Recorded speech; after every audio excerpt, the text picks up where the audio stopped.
Bueno, la dinámica, primero vamos a hacer un espacio para preguntas, si ustedes tienen algún tipo de dudas. Entonces, si les parece, hacemos la ronda de preguntas y nos indican a quién va dirigida y cada quien las anota y luego después entonces se responde, para no ir una por una, ¿no? Entonces, vamos a hacer, entonces, dejar abierto para que se hagan las consultas, se dirige a quién o si es para todos los panelistas y al final ustedes entonces ya hacen la respuesta.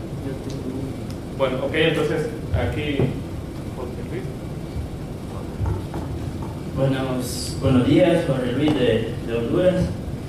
Yo sí tengo una serie de preguntas para el doctor Alexander y también para Ruth. Para el doctor es, digamos, con TimeSync, ¿se necesita algún área mínima de trabajo? ¿Hasta dónde puede trabajar en función de un área específica? ¿O es necesariamente un punto que uno necesita verificar? ¿Y qué pasa con el tema de las nubes? Si hay algún algoritmo que ya ha sido filtrado del tema de nubes, o se considera también en el análisis. Y a Ruth, básicamente, digamos, en nuestros países tenemos el tema de bosques caducifolios. Entonces, ¿qué pasa con esas alertas CLAD que si ustedes manejan básicamente en esas áreas? Conociendo que también, al menos en nuestro caso en Honduras, ya cuenta el mapa forestal, ya está incluido en Global Forest Watch, y ver si es posible algún tipo de filtro también, porque hay algunos bosques que en cierta temporada no necesariamente es un cambio, sino que es precisamente un cambio de vegetación, pero no un cambio de cobertura. Muy bien. Seguimos entonces recogiendo más inquietudes. ¿Hay alguien más? Ramón. Esto, para el caso de Ruth, ¿cómo consideran, digamos, en las alertas el tema de las coberturas arbóreas, que no son bosques como café, cacao, nada de eso, y también el tema de los procesos fenológicos de pérdida de hojas, por ejemplo, como el sequía? Muy bien, gracias Ramón. ¿Alguien más?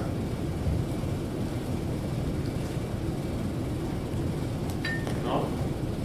Bueno, entonces vamos a dar, si te parece, primero a Ruth sobre las que van a responder.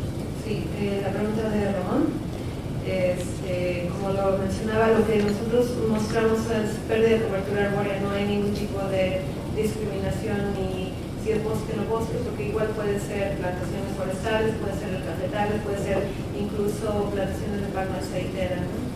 Entonces no tenemos esa discriminación y obviamente tampoco la información no dice es legal o ilegal o cuál es la causa, o es antropogénica o natural, ¿no? Entonces para eso lo que buscamos hacer es agregar otras informaciones de contexto. Jorge Luis estaba mencionando, en algunos países tenemos mapas de coberturas para Honduras, para Guatemala, que vienen directamente del Servicio Forestal del ICF. Entonces eso puede ayudar a los usuarios a empezar a filtrar un poquito, ¿no?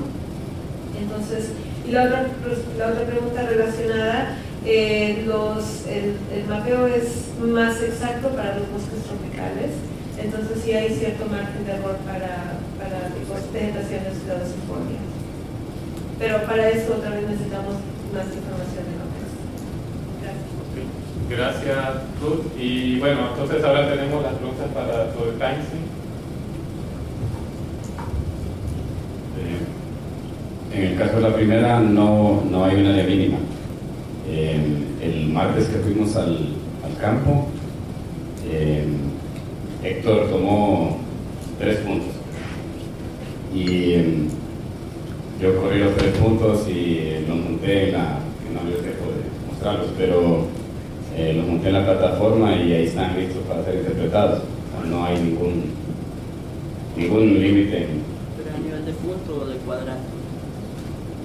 La parcela es el mismo píxel de 30 metros.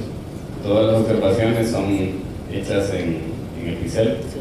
Aunque exista los 255 por 255 cuadrantes, todas las interpretaciones son sobre el píxel. el alrededor solo provee contexto. Y la otra sobre las nubes, hay que recordar que este es el dato primario. No hay ninguna modificación, no hay nada. Entonces, lo que estábamos viendo en la pantalla, aunque se dio un solo dato por año, corresponde a una fecha objetivo, que puede ir de acuerdo a la tecnología. En el caso de Estados Unidos se toma como la mitad del verano, que es donde está la vegetación en crecimiento, que es el día juliano 225. En el caso pero eso se puede ajustar, de tal forma que cuando aparezca ahí, y cuando se tiene el pico de crecimiento acá, en el trópico, se ajusta la fecha. Pero detrás de lo que ustedes vieron ahí, existe todo el registro histórico. O sea, si hay 16 por 52, 26 por 35 años, ustedes sabrían ese número de datos. O sea, si todas las imágenes están disponibles. Pero no hay ningún tratamiento, no hay nada.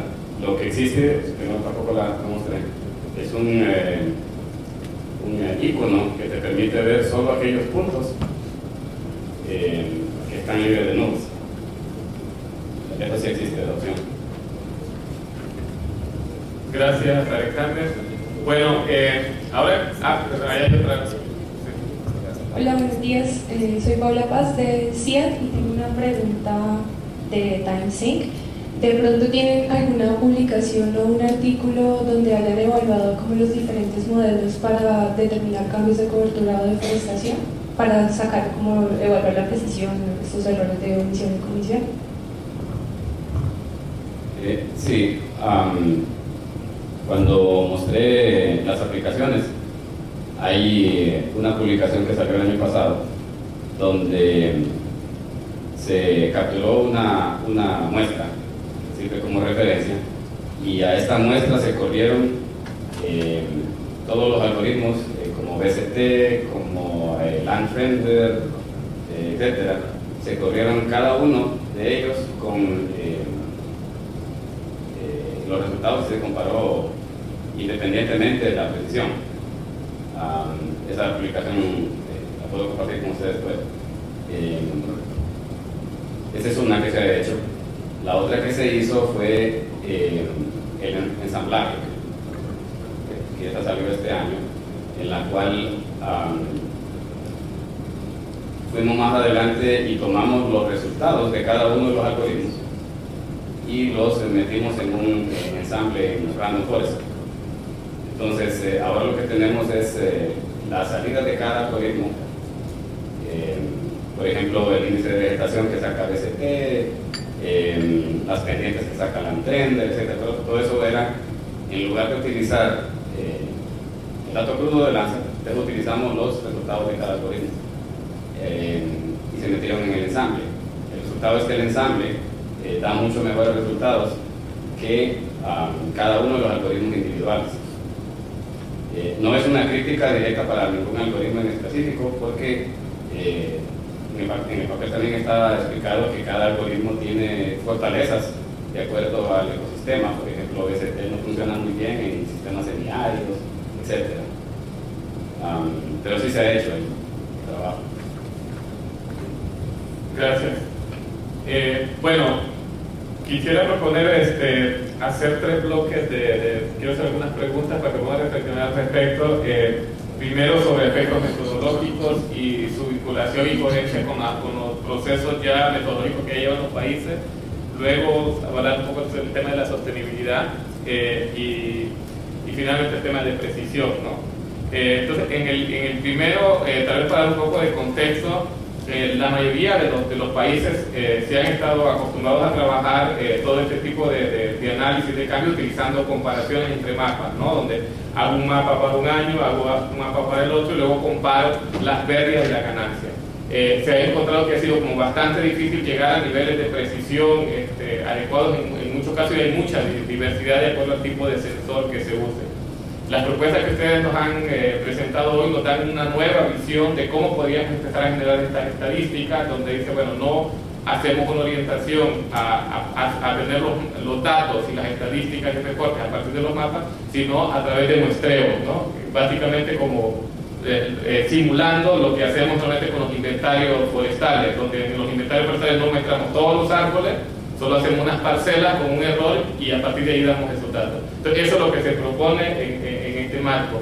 En el caso de las alertas, también no estamos muestreando todo el análisis de todo el año, ¿no? Sino que cada mes vamos generando una serie de pérdidas que luego las podríamos sumar, y eso me lo aclara después Ruth, pero al final no necesariamente esa sumatoria es la total de deforestación por los problemas de puntos no detectados por nubosidad y eso. Entonces, más bien me gustaría que ustedes pudieran reflexionar en el sentido de cómo estas nuevas metodologías se insertan y crean que pueden ser compatibles con los procesos que ya los países tienen, porque muchos países ya tienen protocolos de cómo hacer este trabajo, y poder adoptar estas nuevas herramientas implica también cambios en el proceso de cómo lo vamos a seguir haciendo. Entonces me gustaría que desde la visión de cada herramienta que ustedes presentaron, cómo ven ese vínculo y ese aporte que podrían dar, o los desafíos en términos de acoplar estas nuevas propuestas en los protocolos que ya manejan los países. Y una clarificación: protocolos para la generación de alertas, por ejemplo, o para el uso de las alertas. Para el uso, más bien cómo usan esto dentro de sus sistemas de monitoreo. Es decir, si yo ahora estoy generando estadísticas sobre pérdidas de cobertura, sobre ganancias de cobertura, con mapas de la forma como lo hacen ahora, entonces cómo estas nuevas herramientas podrían, y estas opciones, aportar a hacer algunos ajustes a lo que ya hacen, y cuáles son el valor agregado, ¿no?, de poder incorporarlo. Entonces, si les parece, les doy a cada uno, y esta es nuestra primera ronda de... ¿Estamos claros? Esa es la última. Bueno, podemos. Me dejaste pensando. Sí, bueno, en realidad todos los procesos de monitoreo van en evolución, pero ahorita estamos en un punto de inflexión donde ya el monitoreo satelital, porque en algunos países así le llaman, y la colecta de datos de campo, el Inventario Nacional Forestal, se desarrollaban independientemente, sin mucha comunicación. Eso a mí me gusta el campo del Samios, como les dije, porque está permitiendo poder vincular un poco mejor tanto la información satelital como la información de campo. Y las razones es por cuestiones temporales. Muchas veces se requiere información de campo, sí, pero la información existente no es de las fechas que lo requieren. Entonces, ese era uno de los desafíos. Sin embargo, nuestras herramientas de muestreos con sensores remotos permiten tener una temporalidad más rápida que la colecta de campo. No significa que la colecta de campo deje de ser importante. ¿Por qué? Porque recopila muchas otras variables que no es capaz de detectar los sensores. Pero yo pienso que, digamos, es una cuestión de organización institucional, de volverse a sentar a pensar cómo mejoro y cómo integro. O sea, la propuesta que yo les puse es algo que en Costa Rica se tiene discusiones, se iniciaron hace 2 años, pero ahora es mucho más sólido, o sea, ellos se sienten muy conformes. 2 años porque ha sido participativo, esa es la razón. O sea, puede ser más rápido. En Guatemala, como ya está el aprendizaje, en Costa Rica de verdad se está transfiriendo el mensaje y va a ser más rápido, supongo yo, porque ya muchas de las dudas técnicas han sido despejadas y documentadas, entonces es más fácil explicar, ordenar y transferir. Eso es desde mi perspectiva. Bueno, la información de las alertas está disponible, cualquiera puede ir al sitio, hacer sus propios análisis, subir sus polígonos, suscribirse a las alertas. Es como un nivel muy básico, ¿no? Cualquier persona puede hacerlo, ¿no? Para compartir la información de una forma más institucionalizada. Bueno, yo creo que veo las posibilidades de contribuir a diferentes niveles, ¿no? Uno es el más básico, que es el que ya comenté. El otro es un poquito más profundo, que hay alguna forma de canalizar las alertas directamente a los servidores de los gobiernos o a las plataformas. Esa es otra avenida. Y luego creo que hay otro que es un poco más profundo todavía, cuando es ya, y bueno, para el segundo nivel que acabo de mencionar, ya hay aplicaciones, ya hay algoritmos para compartir los datos de una forma automática, ¿no? Y luego el nivel más profundo de sinergia puede ser, como lo mencionaba, hemos estado haciendo ya algunos, documentando cómo son los usos de las alertas y cuáles son los resultados. Y en ese proceso hemos visto protocolos que las agencias, particularmente en el Perú, en Argentina también se están empezando a desarrollar, protocolos que las agencias están desarrollando, están probando con simulacros para facilitar, coordinar acciones de control en este tema de deforestación habitada, ¿no? Incluso justo la semana pasada estuvimos en este foro en Lima. Ya hay gente que está empezando a pensar más allá, no solamente reaccionar, sino prevenir. Y no sé si recuerdas, en uno de los paneles sobre control, una persona que estaba diciendo de la Procuraduría Procuraduría Ambiental del Perú, empezando a pensar cómo podemos usar estas alertas y empezar a mirar las prácticas de titulación de tierras para identificar desde ahora las áreas de deforestación en el futuro, ¿no? Entonces, en ese sentido, WRI puede facilitar contactos, podemos también revisar y aportar el desarrollo de protocolos. No sé si.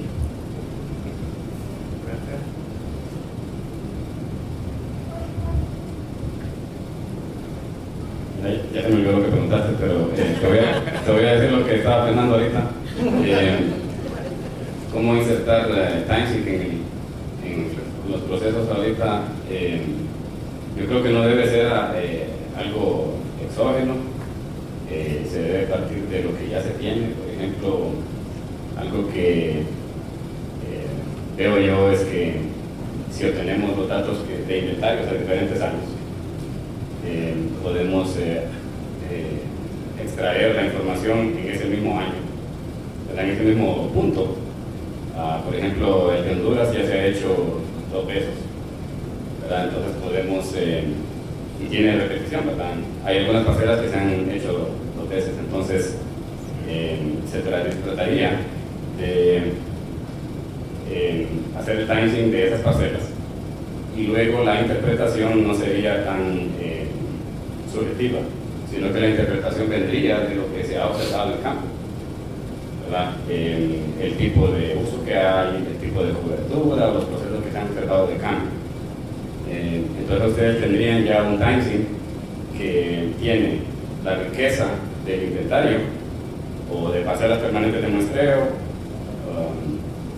otro estudio que se ha hecho así puntual, y toda la trayectoria espectral. Eso para, digamos, ajustarlo y hacer un proceso que no venga como completamente externo, foráneo, sino que más bien se ajuste a lo que ya se tiene, lo que ya se ha observado. Luego, me acuerdo que ayer René estaba mencionando las dificultades que se tienen en réplica de estos mapas, ¿verdad? Yo sugeriría que, en primer lugar, se consolide una muestra utilizando timesync, y no tiene que ser ni siquiera por país, sino que puede ser regional, ¿verdad?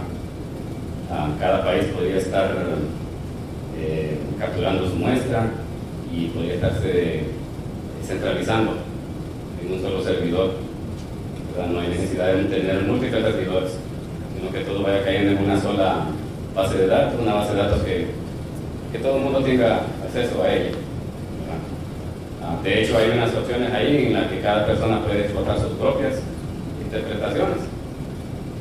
O puede pedirle al administrador que les poste un subset de las interpretaciones. Y luego tomar ventaja de las opciones que hay en la nube. Por ejemplo, Landtrender, que es un algoritmo de detección de cambio, ya está montado en Google Earth Engine. Entonces el código ahí está en JavaScript ahorita y se puede correr un mapa anual para toda la región en cuestión de minutos. Y lo mismo con el ensamble va a estar prontamente disponible también en Earth Engine. Entonces no hay necesidad de verlo como un proceso así extraño, sino que ya se puede ajustar a lo que ya se tiene. Sí, bueno, ya dijeron todo. Pero bueno, solo digamos sintetizando y digamos un poco la reflexión para mí es, aquí bueno, o sea, tenemos herramientas que nos han presentado todos un poco que nos pueden ayudar y hay Collector pues ya ha sido usado en Panamá, en otros países, pero tal vez el reto digamos es y nos pasa a nosotros también, ¿no? Cuando uno levanta la información y se genera digamos las parcelas, se interpreta lo que sea, pero como que la fase de análisis y presentación de resultados a veces es muy larga. Entonces, si esos análisis no llegan a tiempo al tomador de decisiones, rápidamente esa información se desactualiza y ese es un riesgo que creo yo que hay que tomar en cuenta, ¿verdad? Porque, digamos, uno puede, es lo que nos dice cualquier tomador de decisiones, ¿verdad? La ministra aquí nos lo planteó en algún momento, ¿verdad? Yo necesito la información, pero obviamente ustedes me quieren dar la información más específica y mejor que puedan, pero no se puede porque no hay todos los recursos y no hay todo el tiempo, ¿verdad?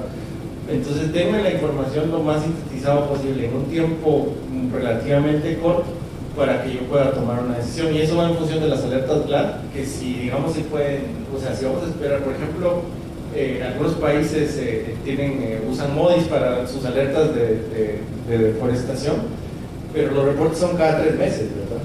Entonces, y la policía va a llegar a los 3 meses a ver el hoyo que se hizo ahí.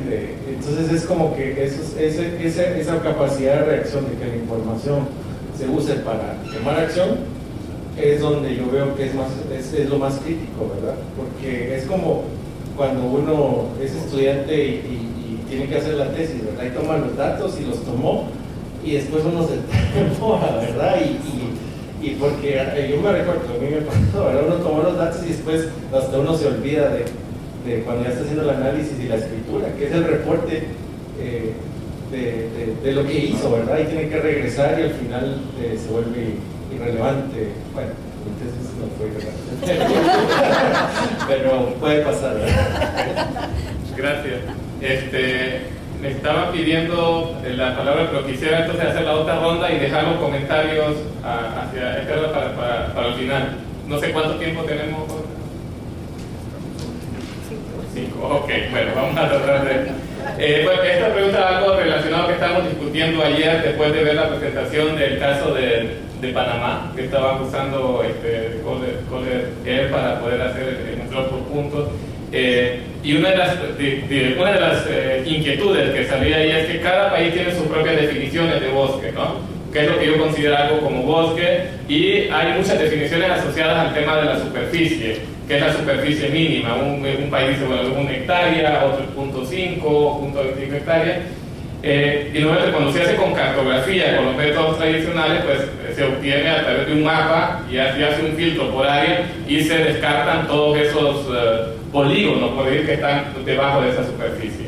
Pero la pregunta surgía en la discusión ahí que se le hacía Erika a Alexandre, era, bueno, pero si yo quiero dejar esa definición dentro de nuestro por punto, ¿cómo yo delimito esa área? ¿Cómo lo defino? Entonces la pregunta, en ese contexto, lo hacemos en general, ¿cómo estas herramientas, que ustedes, los resultados que se están obteniendo, se pueden ajustar a esas diferentes definiciones que ya los países tienen? En el caso igual de las alertas, ¿no? Si esto está considerado una deforestación o no, en función de los criterios que el país ya tiene, ¿no? Y en términos también de lo que estoy interpretando a nivel de muestreo por punto, cómo estos criterios responden a esas definiciones. si ven ahí alguna desafío o si ven que es fácil poder entonces ajustarse a esas definiciones nacionales o cuáles son los retos que estarían detrás de esto. Entonces, ahora voy a empezar por René para cambiar el orden. Sí, bueno, rapidito, digamos, el collector a nivel general creo que es sencillo, ¿verdad? Se puede adaptar la definición de bosque en cada una de las herramientas y collector no es la excepción. El tema es la comunicación, ¿no? Y ahí es donde las herramientas creo que, hay que dar un informe de soporte cuáles son los supuestos que implican, digamos, cuando hablamos de pérdidas o ganancias de cobertura, ¿verdad? Por ejemplo, porque digamos surge, incluso con Global Forest Watch hemos tenido el tema que hay pérdidas de cobertura, pero es manejo forestal, el uso se mantiene, no es deforestación, pero se puede usar y malinterpretar esa información y tener otro contexto, ¿no? Pero yo creo que, digamos, en la medida en que los países puedan definir y setear, y bueno, hay un estándar, digamos, hay un mínimo internacional que ya está establecido, pero que puedan setear y decir, esto es lo que medimos en el caso de Salvador, pues es un poco diferente la definición, esa es menor área la definición de bosque que en los otros países, tal vez que es media hectárea, pero digamos, eso es fácilmente abordable. Bueno, en este caso, yo creo que si intentamos utilizar toda la riqueza que hay histórica de la serie de tiempo de Lanza, entonces, Pixel siempre va a ser los 30 metros, ¿verdad? Si quieres crear un timesync que ahora utilice Sentinel, entonces el tamaño de parcela va a ser distinto, ¿verdad? Pero vas a tener solo lo que está disponible para Sentinel. La interpretación, no la muestra también, pero lo que estamos haciendo con el SMAP es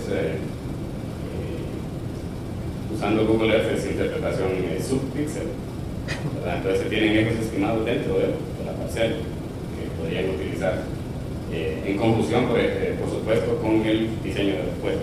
Como expliqué, la Biblia y en este caso se ajusta a cada uno de los proyectos. Eso es lo que sí. Y bueno, en relación a las alertas, la definición ni siquiera es bosque, no bosque, es cobertura arbórea y el usuario puede escoger la densidad del dosel, entonces es bastante flexible y abierto. El porcentaje de...